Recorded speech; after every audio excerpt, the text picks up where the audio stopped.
Assalamualaikum, teman-teman. Ini adalah kisah yang aku alami dengan ibu mertuaku. Bu Santi namanya. Walaupun Bu Santi itu mertuaku, kami suka ngobrol dan sering bercanda biasa, karena kebetulan kami satu rumah. Dan cerita ini terjadi saat kami melakukan kunjungan ke rumah saudara yang jaraknya cukup jauh. Simak sampai selesai dan jangan lupa subscribe dan like ya, teman-teman. Oke, kita langsung saja ke ceritanya. Namaku Roni, umurku 27 tahun, dan istriku Sania berumur 19 tahun. Waktu itu aku diminta tolong oleh Bu Santi, mertuaku, untuk mengantarkan pergi ke rumah saudara di Wonosobo. Istriku tidak bisa ikut karena sedang gak enak badan, dan akhirnya terpaksa aku sendiri yang mengantar ibu mertuaku itu. Perjalanan kami cukup jauh karena kami dari Malang. Biasanya sih cepat kalau lewat tol. Itu pun kalau jalannya lancar dan gak mampir-mampir. Rencananya aku dan Bu Santi akan langsung pulang lagi ke rumah. Paling di rumah saudaraku itu cuma beberapa jam saja. Dan setelah selesai acara keluarga, kami berencana langsung balik ke Malang.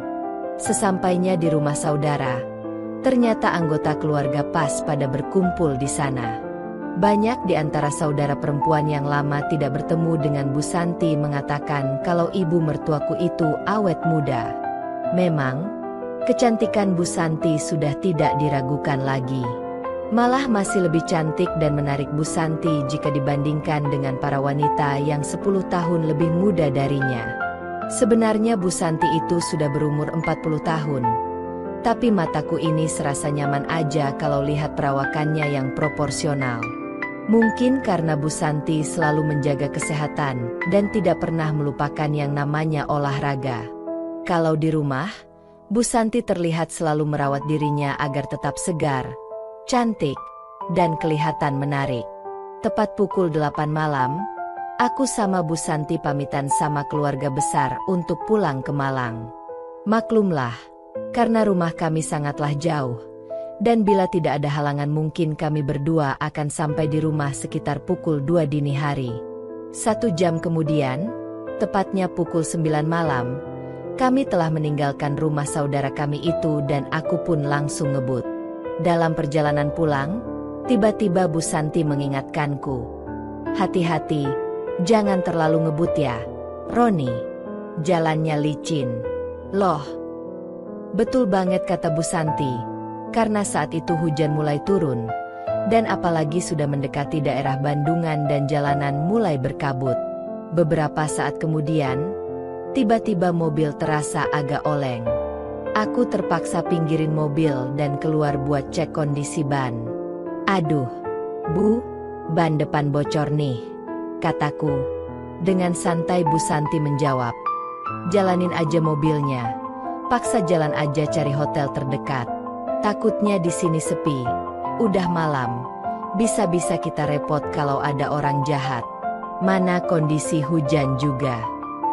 Untung saja sedikit berjalan sudah terlihat olehku sebuah hotel kecil. Dengan hati-hati aku blokin mobil memasuki halaman hotel itu.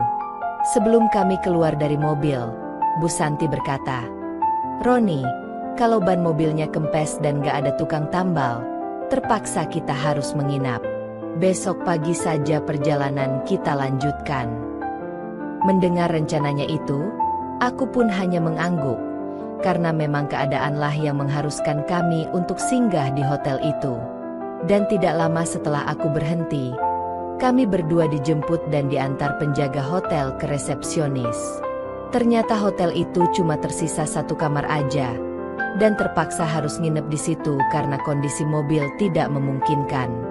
Akhirnya untuk mengurangi kecanggungan, Bu Santi langsung mencatat identitas kami berdua sebagai suami istri. Bu Santi mengerlipkan matanya padaku sambil mengeluarkan uang dari dompetnya untuk membayar menginap di hotel 1 malam. Setiba di kamar, Bu Santi langsung tersenyum manis padaku dan bilang, "Roni, jangan macam-macam ya. Walaupun tadi ibu bilang ke pihak hotel kalau kita ini suami istri, tapi kamu tetaplah anak mantu ibu. Jadi nggak boleh macam-macam ya? Spontan aku menjawab. Baiklah, Bu. Tapi ini di sini dingin banget. Nanti kalau kedinginan gimana? Entah dari mana datangnya keberanianku itu untuk mengatakan itu pada Bu Santi. Walaupun begitu, aku bicara dengan sambil bercanda saja.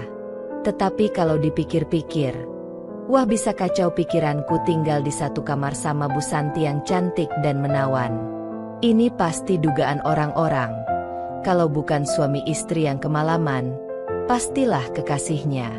Dan yang jelas, pastilah mereka akan memanfaatkan waktu yang sangat panjang untuk melewati malam berdua. Di saat aku memikirkan prasangka orang terhadap kami berdua, tak terasa ada yang tiba-tiba melintas dalam pikiranku. Sepertinya bisikan-bisikan halus mulai menguasai pikiranku, membuatku hampir salah tingkah. Tiba-tiba saja Bu Santi berkata lagi, "Ibu mau mandi dulu ya? Tolong ambilin handuk di situ tuh." "Iya, Bu," sahutku agak grogi. Di saat aku ambilin handuk, saat itu juga Bu Santi sambil buka kerudungnya. Entah kenapa, aku malah mencoba melirik yang indah-indah di Bu Santi ini. Sehingga dalam hati aku berkata, pastilah semua laki-laki yang berdekatan dengannya ingin bisa memiliki kesempurnaan alami yang ada padanya. Beruntung sekalilah bapak mertuaku yang sudah tua bisa dapetin wanita kayak gini. Dalam hatiku berpikir, semoga saja aku bisa melewati malam ini, karena godaannya berat banget. Sewaktu Bu Santi di kamar mandi, terdengar sayup-sayup guyuran air dari dalam kamar mandi. Tiba-tiba saja terdengar panggilan perlahan dari Bu Santi dari dalam kamar mandi itu. "Roni, kamu juga mandi? Airnya nyaman dan hangat kok." "Iya Bu, nanti gantian," jawabku sambil coba nyalain TV. "Ya iyalah, masa sih mandi bareng?" kata Bu Santi sambil ketawa pelan. Apakah ini sinyal keberuntunganku darinya? Ataukah hanya candaan gak mutu saja? Dalam hatiku berkata, sabar ya Dek. Ya, tunggu momen yang tepat. Kamu nanti pasti aku masukkan di kandang yang tepat dan nyaman.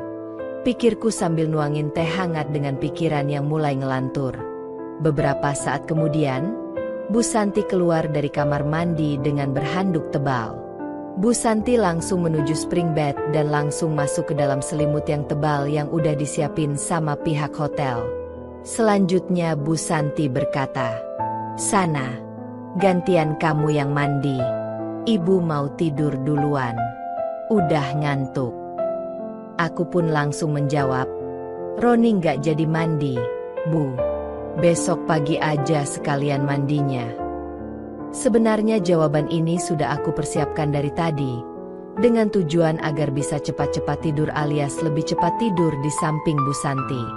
Di malam menjelang pagi itu, terserah kamu aja. Tapi kalau bau, jangan tidur di samping ibu ya, ucapnya dengan nada suwot. Setelah aku ikut rebahan, aku masih menunggu kira-kira 10 menit hingga napas Bu Santi mulai teratur, tanda bahwa dia sudah tertidur. Dengan perlahan, aku mencoba masuk ke balik selimut tebal yang dipakainya. Namun, tiba-tiba Bu Santi bergerak. Mungkin karena hembusan angin dingin akibat selimut yang tersingkap. Seketika itu, tampak olehku bahwa Bu Santi, yang tengah tidur di bawah selimut itu, memancarkan sejuta keindahan. Dia hanya mengenakan handuk tebal yang dipakainya setelah mandi tadi, karena kami berdua memang tidak mempersiapkan pakaian ganti. Menginap di hotel ini pun di luar rencana kami. Bu Santi tidur miring, membelakangiku di sebelah kanan. Perlahan, aku masuk ke balik selimut itu. Beberapa saat kemudian, Bu Santi berbalik. Wajahnya hampir menyentuh wajahku. Aku menatap mata indahnya yang tertutup dan hidung kecilnya yang imut. Kuberanikan diri menyentuh hidungnya, tetapi tidak ada reaksi darinya. Akhirnya, aku melanjutkan untuk lebih jauh lagi, namun tetap tidak ada respons dari Bu Santi. Dengan detak jantung yang berdebar-debar, aku pun segera memulai untuk menyenangkan diriku, semakin nekat pada Bu Santi. Beberapa menit kemudian, tarikan napasnya mulai sedikit terganggu. mungkin karena terhalang hidungku. Pada akhirnya, Bu Santi membuka sedikit peluang untukku. Mantap, kesempatan langka ini, pikirku. Tanpa diduga, rupanya Bu Santi, dalam tidurnya, mulai mengikuti apa yang aku lakukan. Mungkin dia sedang bermimpi.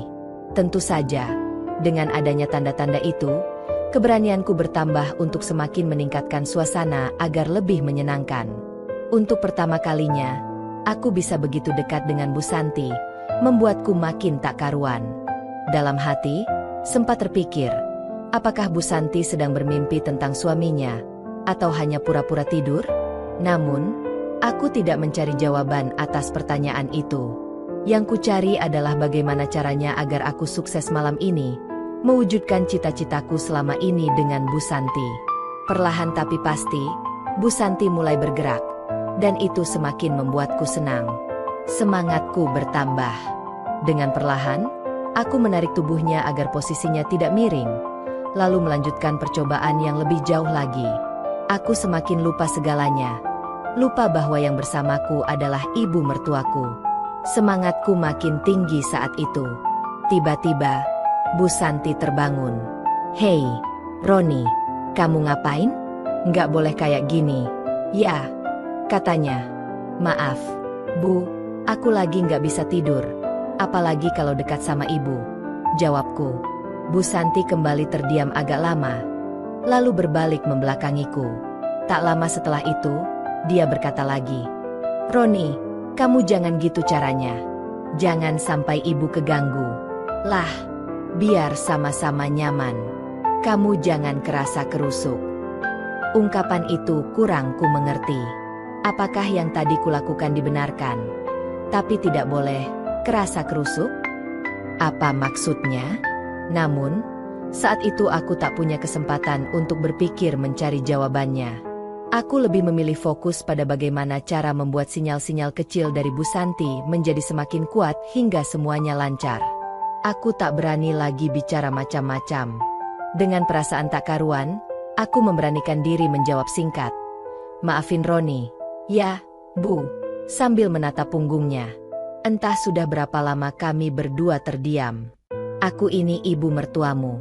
Don, jangan sampai nanti bapak curiga yang aneh-aneh. Bapakmu itu cemburuan kalau sama ibu," katanya. "Iya, Bu, maafin Roni. Tadi Roni nggak sengaja," jawabku. "Nggak sengaja apanya? Mata melek gitu. Kok, kamu ini ada-ada aja," ujar Bu Santi, lalu tertawa mendengar jawabanku. Akhirnya, kami malah mengobrol dan bercanda selama sekitar setengah jam. Setelah itu, kami akan lanjut tidur. Tiba-tiba, Bu Santi berbalik dan berkata, "Kalau kamu pingin sama ibu, jangan kayak gitu. Kan masih banyak waktu." "Ya sudah, Roni, malam ini boleh lanjutin lagi yang tadi sempat terhenti. Pokoknya malam ini semuanya bebas buat Roni." Ternyata, malam itu aku dibuatnya merasa senang. Bu Santilah yang lebih dulu berinisiatif.